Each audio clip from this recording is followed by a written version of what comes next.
যারা শিক্ষা নিয়ে কাজ করেন যদি তাদের সঙ্গে বসেন তাহলে আলিগড় ইউনিভার্সিটি এইসব বড় বড় প্রতিষ্ঠানে যারা শিক্ষক তারা তাদের সাহিত্য কর্মের জন্য কিন্তু ভারতে রাষ্ট্রীয় পুরস্কারে ভূষিত হন। প্রেসিডেন্ট পদক থেকে শুরু প্রেসিডেন্ট পদক পেয়েছেন মৌলানা নূর আলম খলিল আমিনী, তিনি প্রেসিডেন্ট পদক পেয়েছেন। মৌলানা সৈয়দ আবুল হাসান নদভী প্রায় 12টা পদক পেয়েছেন। মৌলানা ওহিদুদ্দিন খান 14-15টা পদক পেয়েছেন।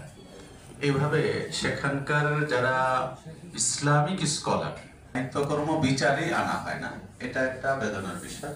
এখানে আরেকটা বিষয় যেটা আজকে উপস্থাপিত হলো, এটা আরো বেশি বেদনা যে সারা পৃথিবীকে তাক লাগিয়ে তারা আমাদের দেশে যখন নামে তখন তাদেরকে সামান্য একটু সামনে, এটা ধর্ম মন্ত্রণালয়ের জন্য অত্যন্ত কলঙ্কজনক একটা বিষয়, শরমের বিষয় তাদের জন্য যে তাদের যে মন্ত্রণালয়, এটা এই মন্ত্রণালয়ের জায়গা।